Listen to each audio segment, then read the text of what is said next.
Today's featured car of the day is a 1970 Ford Mustang Mach 1 with a 351 V8 engine, and it's painted grabber blue and has some Halibrand style wheels on it and a front spoiler, and was sitting nice, had a good look to it.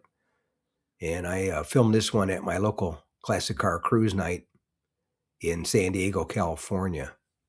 And 1970 was the last year for this body style for the Mustang.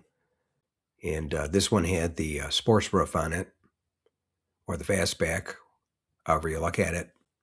But anyway, that's today's featured car of the day, a 1970 Ford Mustang fastback sports roof with a 351 V8 and some Halibrand style wheels in grabber blue paint.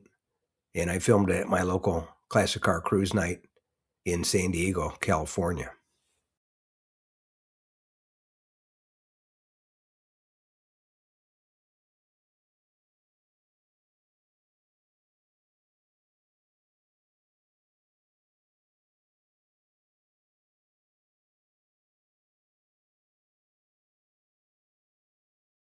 Thanks again for watching. I appreciate it. And by the way, here's a couple of videos of the 700 plus videos that I have on my channel, Car Finder. This will take you over to my page, and you can take a look at any of the videos that are there that look good to you. But thanks again for watching, and we'll see you on the next one.